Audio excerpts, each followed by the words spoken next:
He was a Kenyan anti-colonial activist and politician who governed Kenya as its prime minister from 1963 to 1964, and then as its first president from 1964 till his death in 1978. He was the country's first indigenous head of government and played a significant role in the transformation of Kenya from a colony of the British Empire into an independent republic. Ideologically an African nationalist and conservative, he led the Kenya African National Union Party from 1961 until his death. Kenyatta was a leader in the Kenyan independence movement, a strong supporter of a Kenyan government controlled by native Africans, and the nation's first prime minister, as well as its first president. For Kenya, he was Thomas Jefferson, Ben Franklin, and Paul Revere, all rolled into one. To many Kenyans, he was Kenya. The story of Jomo Kenyatta is a very interesting one, and in this video, we shall shine the light on how he rose to become the very first president of Kenya.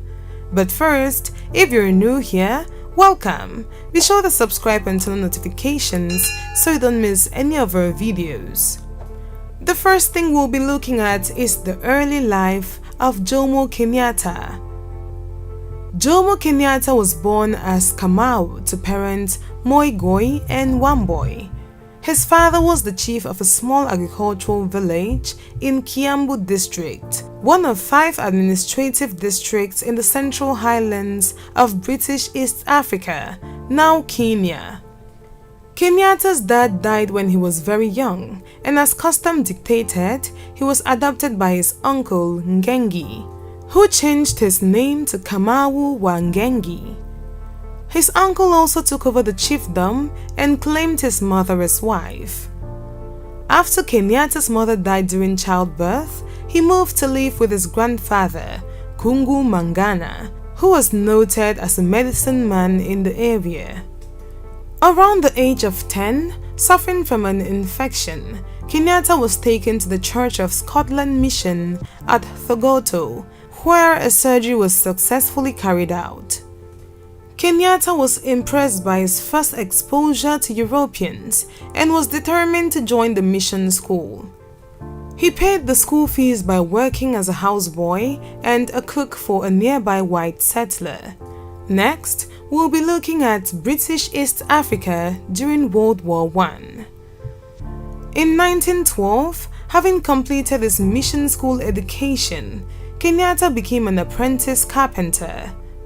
The following year, he underwent initiation ceremonies, including circumcision, and in August 1914, he was baptized at the Church of Scotland Mission, initially taking the name John Peter Kamau, but swiftly changing it to Johnson Kamau. He then departed the mission for Nairobi to seek employment. Initially, he worked as an apprentice carpenter on a sisal farm in Thika, under the guidance of John Cook, who had been in charge of the building program of Thogoto. As World War I progressed, able-bodied Kikuyu, Kenyatta's tribe men, were forced into work by the British authorities. To avoid this, Kenyatta moved to Narok, living amongst the Maasai, where he worked as a clerk for an Asian contractor.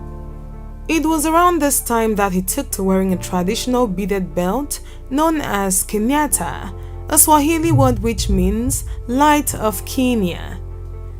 A start in politics.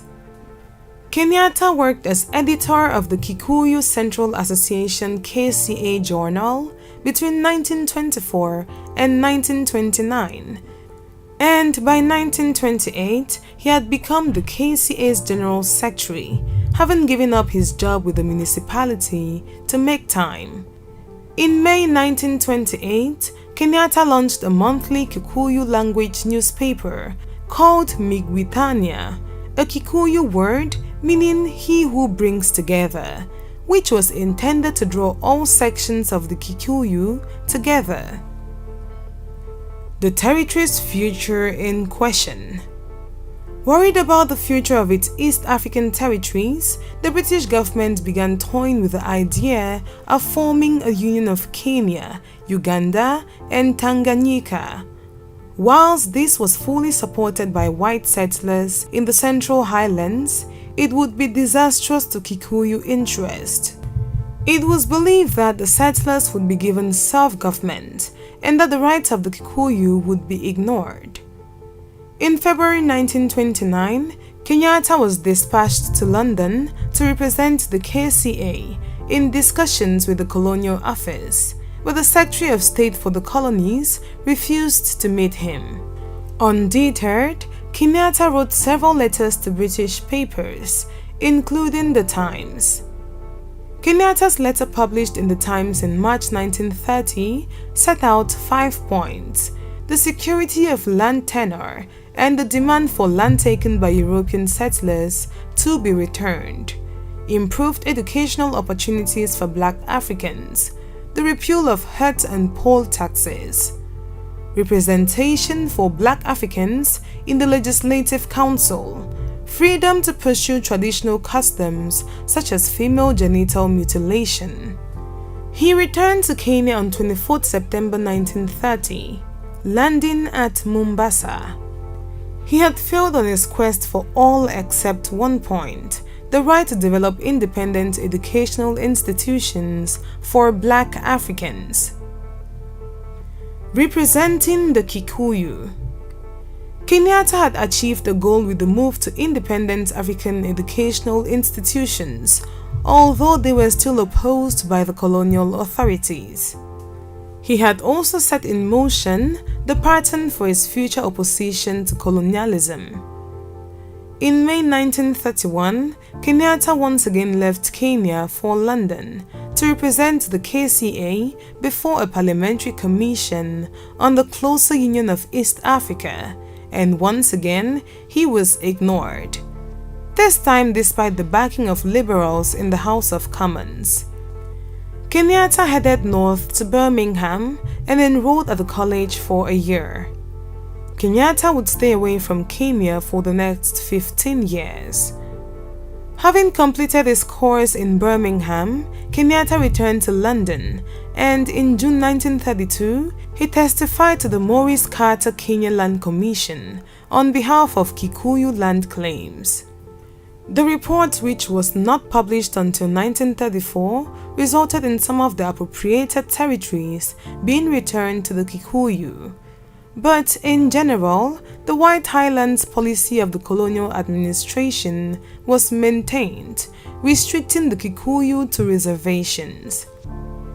Kenyatta traveled and studied in Moscow, but his time in there wasn't long. Upon his return to London, he applied in several universities under different mentors, one of which inspired him to write his book, Facing Mount Kenya. Facing Mount Kenya remains an important work for its insights into the traditions of Kikuyu culture, written in a form which proved accessible to readers in the West. World War II. Effectively cut off in Britain from the KCA, which had been banned back in Kenya by World War II, Kenyatta continued to campaign for Kikuyu rights, publishing several books and pamphlets, including a study of the Kikuyu language. Kenyatta supported himself and avoided being conscripted by working as a farm laborer and lecturing for the Workers' Educational Association. As the war progressed, Kenyatta became involved with a group of anti-colonial and African nationalists from around the African continent and the diaspora. Dr. Hastings Bana, the future president of Malawi, was stranded in London by World War II, and his house became a regular meeting place for Kenyatta and many other blacks. Together, they formed the Pan-African Federation. Return to Kenya. Kenyatta returned to Kenya in September 1946, and he took up the post of principal at the Kenya Teachers College in Githunguri. He was also invited to lead the newly formed Kenya African Union, of which he became president in 1947. Over the next few years, Kenyatta traveled around Kenya, giving lectures and campaigning for independence. Mau Mau Rebellion. The Kenyan Crown Colony was still dominated by white settler interest, and the dangerous explosion he had predicted in the Times in 1930 became a reality, the Mau Mau Rebellion. Seen as a rebellious from his call for independence and support for nationalism, Kenyatta was implicated in the Mau Mau movement by the British authorities, and on 21 October 1952, he was arrested. On 8 April 1953, Kenyatta was sentenced to 7 years hard labor for managing the Mau Mau terrorist organization. He spent the next 6 years at Lokitang before being moved to permanent restriction at Lodwar, a particularly remote desert army post. The Mau Mau rebellion had been crushed by the British Army, and the state of emergency was lifted on 10th November. The path to the presidency. During Kenyatta's incarceration, the mantle of nationalist leadership had been taken up by Tom Mboya and Oginga Odinga.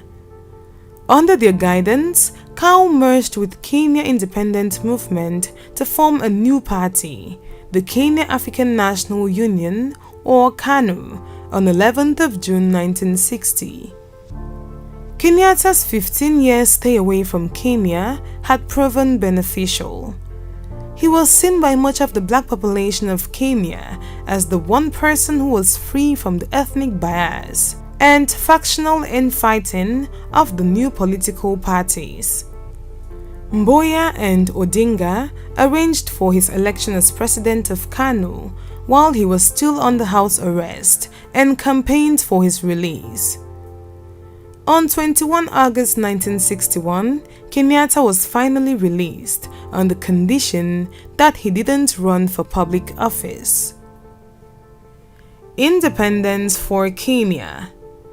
By 1960, the British government had considered the principle of one man, one vote for Kenya, and in 1962, Kenyatta went to the Lancaster Conference in London to negotiate the terms of Kenya's independence. In May 1963, KANU won the pre-independence election and formed a provisional government. When independence was achieved on 12 December that year, Kenyatta was Prime Minister. Exactly 1 year later, with the proclamation of the Republic, Kenyatta became Kenya's first president. As president, he sorted that blacks and whites live together with equal rights and equal opportunities. It can be conveniently said that he had a smooth role. Kenyatta's legacy. Jomo Kenyatta died in his sleep on 22 August 1978.